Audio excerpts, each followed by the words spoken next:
जय Hind friend, India और pride में आप सभी का स्वागत है। फ्रेंड्स, यहाँ पे देखिए यूजीसी नेट पेपर फर्स्ट जो यूनिट 4 है आपका आईसीटी से रिलेटेड विज्ञान, आईसीटी बोले तो जो आपका एक प्रौद्योगिकी से संबंधित यूनिट है, उसमें हमने देखा प्रीवियस के 25 क्वेश्चन देखे तो हमें ये आइडिया हो गया कि कहाँ से क्वेश्चन ज़्यादा पूछे जा रहे हैं।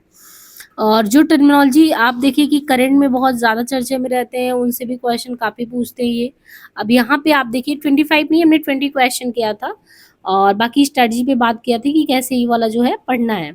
अब given below are two statement, one of the labelled as assertion and reason से क्वेश्चन है, तो असर्शन एंड रीजन से क्वेश्चन है। यहाँ पे आपको 2 कथन दे दिए गए, एक असर्शन दिया है, उसके पीछे का कारण क्या है, क्या वो सही है, ऐसे क्वेश्चन आया है। जिसे मान लीजिए हमने पहले ही बात की थी कि एक क्वेश्चन रैम से आया था कि रैम जो आपका है वो कोई भी मेमोरी के टाइप में वो परमानेंट क्या आपके डेटा को स्टोर करता है या अस्थायी तौर पे करता है, टेम्प्रोरी बेस पे करता है। तो हमने देखा था रैम जो है वो टेम्प्रोरी बेस पे काम कर रहा था और जबकि वही हार्ड डिस्क देखा था परमानेंट था। तो सीधे यही पूछा कि रैम जो आपका रैंडम एक्सेस मेमोरी है, इसको ध्यान रखिए, इसका फुल फॉर्म भी पूछ लेते हैं। Random access memory, RAM is volatile volatile and storage data programs currently in use. जो रैम है वो सहज परिवर्तनीय है और इसमें वर्तमान में प्रयोग किए जाने वाले आंकड़े और प्रोग्राम स्टोर किए जाते हैं। यानी आप करंट बेस कोई काम कर रहे हैं और आपको जो है चेंज भी करते रहना और कुछ भी करना, स्टोर भी करना, तो आप क्या रैम के तहत वो कर सकते हो। अब इसने सीधे हुए पूछा कि कारण कि जो रैम है एक स्टोरेज माध्यम है जिसमें इसकी विषय वस्तु बिजली आपूर्ति बाधित हो जाने के बाद भी बना रहता है। मान लीजिए आप कोई कंप्यूटर पे काम कर रहे थे और आपने अपने डेटा को वर्तमान समय के लिए उसी रैम में सेव किया था और काम कर ही रहे थे कि बीच में बिजली चला गया। अब बिजली चला गया तो ये बताओ कि जो है जिसको आपने क्या किया, रैम इज वो कह रहा है कि storage medium the retain its contents even after the supply of electricity has been turned off. मतलब इलेक्ट्रिसिटी टर्न्ड ऑफ अचानक बंद हो गया तो क्या आपने जो उसमें सेव किया था रैम में, तो क्या वो बाधित हो जाने के बाद क्या उसमें बना रह जाता है। तो यहाँ पे आपको ये समझना है कि एक तो सही है दूसरा गलत है, ऐसा नहीं है। हमने वैसे भी बोला एक टेम्प्रोरी है, परमानेंट नहीं है। आप काम कर रहे थे तब तक कर रहे थे, तब तक बना, तब बिजली गई तो वो भी गया। तो रैम जो है सहज परिवर्तनीय है, वोलेटाइल मेमोरी होता है। इसमें वर्तमान में प्रयोग किए जाने वाले जो डेटा है, प्रोग्राम है, उनको तो स्टोर कर सकते हैं और वर्तमान में चल रहे जो प्रोग्राम डेटा है उनको स्टोर करके तक भी रख सकते हैं जब तक कंप्यूटर को बिजली मिलती रहेगी। बस यही बात तो है, बिजली का जैसे बाधित होना, पावर ऑफ हुआ, डेटा आपका नष्ट हो गया। तो एक तरीके से जो आपका ये है एक प्राथमिक मेमोरी या मुख्य मेमोरी है। तो यहाँ पे ध्यान दीजिए, ये कौन सा रैम आपका एक तो वोलाटाइल है, सहज परिवर्तनीय है, बिजली चले जाने के बाद वो कुछ नहीं स्टोर कर रहा है और पावर ऑफ होने के बाद, और एक किस मेमोरी के तहत आता है, तो प्राथमिक मेमोरी या मुख्य मेमोरी के तहत। अब यहाँ पे आपको देखना है कि निम्नलिखित में से कौन सा कथन कंप्यूटर के संबंध में सही है। इनमें से कौन सा कथन कंप्यूटर के संबंध में सही है। जैसे दिया है कि जो सॉफ्टवेयर है, सॉफ्टवेयर को रैम से द्वितीयक स्टोरेज में लोड किया जाता है और उसके बाद सीपीयू द्वारा क्रियान्वित किया जाता है। पहला आपसे यही पूछ रहा है कि जो है सॉफ्टवेयर जो है उसको रैम से, सॉफ्टवेयर को रैम से यानी रैंडम एक्सेस से द्वितीयक स्टोरेज में लोड किया जाता है। यानी जो सॉफ्टवेयर है उसको लोड किया जाता है रैम से द्वितीयक में और उसके बाद सीपीयू द्वारा उसको क्रियान्वित किया जाता है। एग्जीक्यूट जो किया जाता है वो किसके द्वारा, सीपीयू के द्वारा, सेंट्रल प्रोसेसिंग यूनिट। इसके बाद ये कह रहा है कि दूसरा की जो सॉफ्टवेयर है उसको द्वितीयक स्टोरेज से रैम में लोड किया जाता है और सीपीयू द्वारा क्रियान्वित किया जाता है। तीसरा वही कह रहा है कि सॉफ्टवेयर को द्वितीयक से रैम में फिर इसके बाद मदरबोर्ड उसको मतलब क्रियान्वित करता है। मतलब सब मिला के आपसे ये पूछ रहा है कि इनका तीनों का रिलेशन है क्या, ये बताइए कौन सा काम कौन करता है इसमें। तो एक तो है कि जो सॉफ्टवेयर है, सॉफ्टवेयर को द्वितीयक स्टोरेज से रैम में लोड किया जाता है और इसके बाद सीपीयू द्वारा काम किया जाता है। ध्यान दीजिए, इसने कहा कि जो सॉफ्टवेयर है, सॉफ्टवेयर को कौन सी स्टोरेज से, पहले वाले नहीं बल्कि जो सेकंड यानी जो द्वितीयक स्टोरेज है, इससे आप सॉफ्टवेयर को द्वितीय स्टोरेज से किस में लोड करते हैं, रैम में करते हैं। अब रैम में लोड कर दिए तो फिर एक्टिव कैसे होगा, काम कैसे होगा, वो सीपीयू सेंट्रल प्रोसेसिंग यूनिट के द्वारा होगा। तो फिर से देखिए, यहाँ पे सॉफ्टवेयर के द्वारा द्वितीय जो सेकेंड स्टोरेज उसमें लोड करेंगे और द्वितीयक स्टोरेज से, हाँ सॉफ्टवेयर को, ये सॉफ्टवेयर है, सॉफ्टवेयर को द्वितीय स्टोरेज से हमने रैम में सेव किया और सीपीयू द्वारा इसको संचालित किया। यहाँ पे देखिए मैच द फॉलोइंग से क्वेश्चन है, आपको सूची 1 को 2 से क्रम से मिलाना है। Input device, output device, software और वेब ब्राउज़र यहाँ पे क्रम से दिए हैं और आप उनको सही से आपको इनको मिलाना है। जैसे इनपुट डिवाइस में जैसे माउस दे दिया, आउटपुट में दे दिया मॉनिटर, सॉफ्टवेयर में एमएस ऑफिस दे दिया, वेब ब्राउज़र में क्रोम दे दिया। तो इनपुट कौन-सा है? इनपुट माउस है, आउटपुट में मॉनिटर आता है, सॉफ्टवेयर एमएस ऑफिस में, वेब ब्राउज़र क्रोम। नीचे 2 कथन दिए गए हैं। पहला दिया है किसी कंप्यूटर प्रणाली से लिए गए प्रिंट निर्गत को सॉफ्ट कॉपी कहते हैं। मतलब कोई भी कंप्यूटर प्रणाली है और उससे आपने क्या किया, प्रिंट निकाला।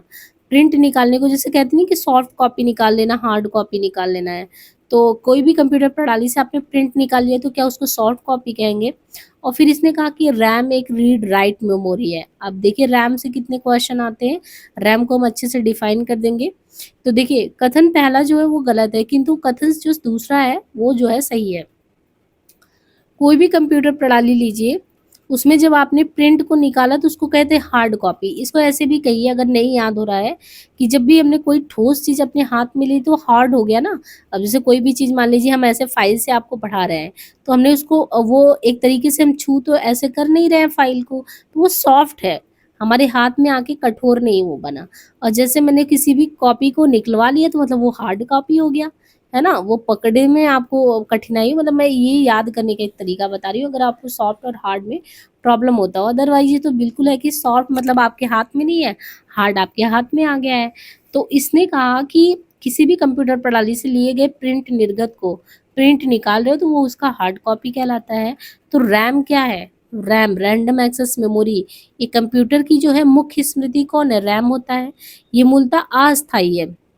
एक तो रैम जो है कंप्यूटर की मुख्य स्मृति है, दूसरा जो रैम है मूलतः अस्थायी स्मृति है ना?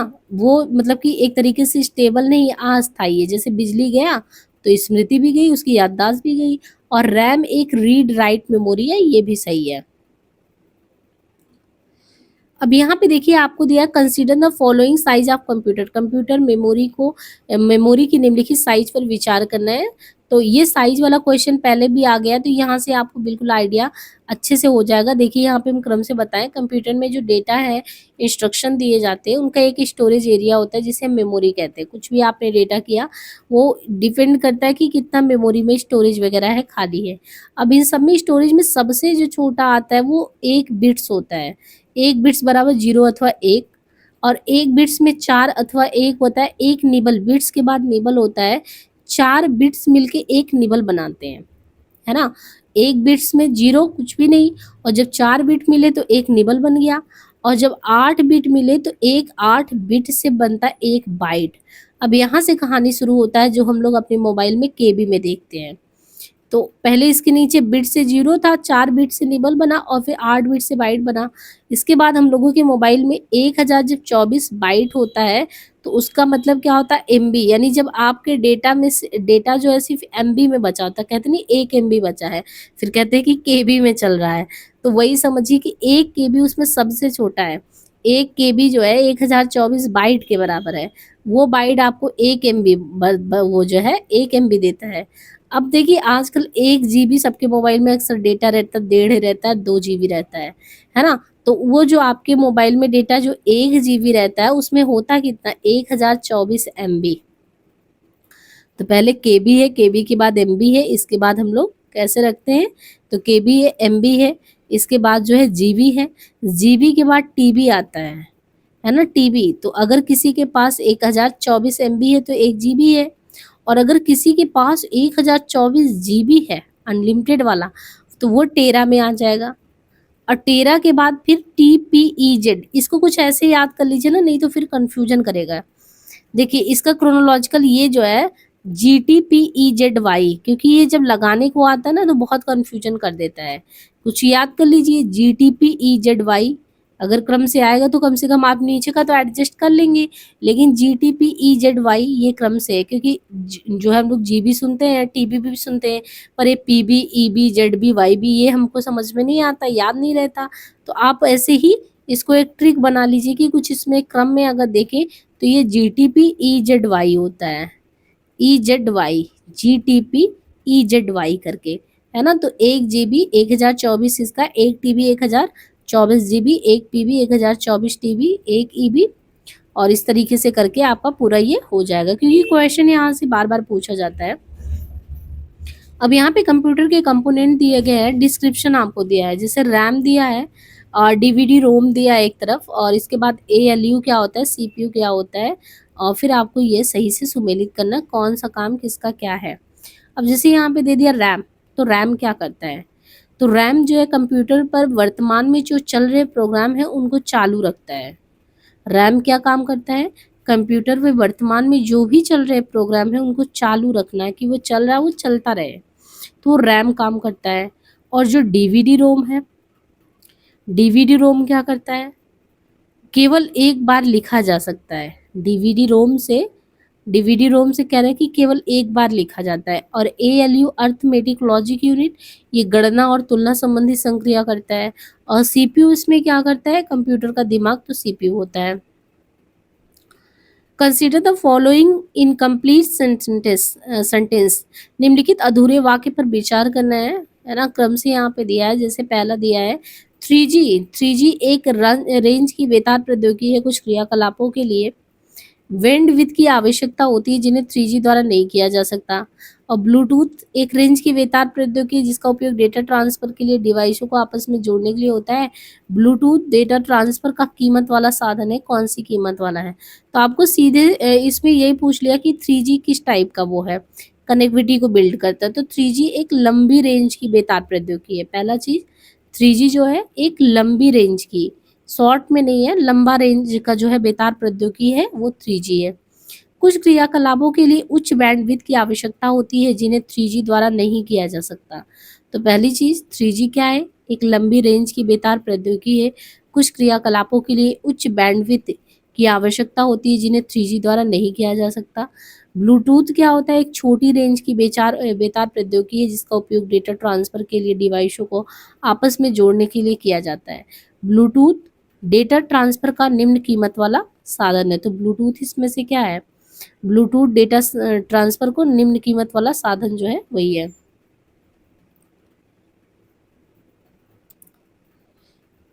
To differentiate a primary storage from a secondary storage in a computer system, which of the following statement is correct?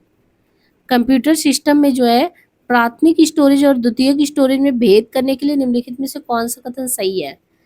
प्राथमिक स्टोरेज और द्वितीयक स्टोरेज में भेद करने के लिए कौन सा कथन इसमें सही है। देखिए, प्राथमिक स्टोरेज धीमा, अधिक खर्चीला और अनवरत होता है। आपसे सीधे ये क्वेश्चन करा है कि कंप्यूटर सिस्टम में जो प्राथमिक स्टोरेज है और जो द्वितीय स्टोरेज है उनमें भेद करने के लिए कौन सा कथन सही है। भेद करना, प्राथमिक स्टोरेज जो होता है वो धीमा होता है, अधिक खर्चीला और अनवरत होता है। या दूसरा कह रहा है कि प्राथमिक स्टोरेज तेज, अधिक खर्चीला और अनवरत होता है। तीसरा ये कहा जा रहा है कि प्राथमिक स्टोरेज तेज एवं कम खर्चीला होता है और अनवरत नहीं होता। चौथा ये है कि प्राथमिक स्टोरेज तेज एवं अधिक खर्चीला होता है और अनवरत नहीं होता। अब इसमें हमें सही से बताना है। तो देखिए, जो कंप्यूटर सिस्टम है उनमें प्राथमिक स्टोरेज और द्वितीयक स्टोरेज में भेद ये है कि प्राथमिक स्टोरेज तेज एवं अधिक खर्चीला होता है और अनवरत नहीं होता है। कंप्यूटर सिस्टम में जो आपका प्राथमिक स्टोरेज और द्वितीयक स्टोरेज में भेद ये है कि जो प्राथमिक स्टोरेज है वो तेज एवं अधिक खर्चीला होता है और अनवरत नहीं होता है, जबकि जो द्वितीयक है वो अपेक्षाकृत प्राइमरी से धीमा व सस्ता होता है किंतु ये अनवरत होता है। तो फायदा क्या हुआ, जो आपका प्राइमरी और सेकेंडरी में क्या अंतर बताया कि प्राइमरी तेज है, प्राइमरी जो है तेज है लेकिन खर्चीला ज़्यादा है, तेज भी है, खर्चीला भी ज़्यादा है, अनवरत नहीं होता। लेकिन जो सेकंड वाला आपका द्वितीयक स्टोरेज है वो प्राइमरी से धीमा भी है, सस्ता भी है, लेकिन ये अनवरत है। तो प्राइमरी स्टोरेज के एग्जांपल में आप रैम और रोम, देखिए यहाँ पे ये बताया कि प्राइमरी स्टोरेज में जो स्टोरेज के लिए है तो आप रैम या रीड ओनली मेमोरी या रैंडम एक्सेस मेमोरी, लेकिन द्वितीयक स्टोरेज के लिए तो आपको फ्लॉपी डिस्क, सीडी या डीवीडी ये सभी रखना पड़ेगा। अब पहला वाला रैम है, रोम है, ये तो भाई तेज है लेकिन खर्चीला है, अनवरत नहीं है। लेकिन जो फ्लॉपी डिस्क है, सीडी या डीवीडी है, ये धीमा है, सस्ता है, अपेक्षाकृत उतना ज़्यादा महंगा भी नहीं है, लेकिन ये अनवरत है। कंप्यूटर में डीवीडी रोम, कंप्यूटर में डीवीडी रोम क्या है, एक ऑप्टिकल स्टोरेज मीडिया जिसे कई बार लिखा जा सकता है, एक चुंबकीय स्टोरेज मीडिया जिसे केवल एक बार ही लिखा जा सकता है, या एक ऑप्टिकल स्टोरेज मीडिया जिसे केवल एक ही बार लिखा जा सकता हो, या एक चुंबकीय स्टोरेज मीडिया जिसे कई बार लिखा जा सकता है। तो क्या चीजें हैं? देखिए यहाँ पे दिया है कि कंप्यूटर में डीवीडी रोम जो होता है वो एक ऑप्टिकल स्टोरेज मीडिया है जिसे केवल एक ही बार आप लिख सकते हैं। तो डीवीडी रोम कंप्यूटर में क्या काम करता है? कंप्यूटर में डीवीडी रोम एक ऑप्टिकल स्टोरेज मीडिया है जिसे केवल एक ही बार लिखा जा सकता है। कंप्यूटर में डीवीडी रोम एक ऐसा ऑप्टिकल स्टोरेज मीडिया है जिसे केवल एक बार ही लिखा जा सकता है। कंप्यूटर मेमोरी के संबंध में आपको ये बताना है इसमें से कौन सा सही है। अब यहाँ पे दिया है कि कैश मेमोरी वोलाटाइल मेमोरी है, मैग्नेटिक मेमोरी जे वोलेटाइल मेमोरी, चुंबकीय मेमोरी वोलेटाइल मेमोरी है, या आपसे पूछा कि जो फ्लैश मेमोरी वोलेटाइल मेमोरी है, या रैम जो है वो वोलेटाइल मेमोरी है, क्या है? इसमें सही से आपको बताना है। तो देखिए कंप्यूटर मेमोरी से क्वेश्चन है, इससे संबंध में बताना है सीधे से। जो कैश मेमोरी वोलेटाइल है और जो रैम है वो वोलेटाइल है। कैश हो या रैम हो, दोनों ही एक तरीके से ये वोलेटाइल है।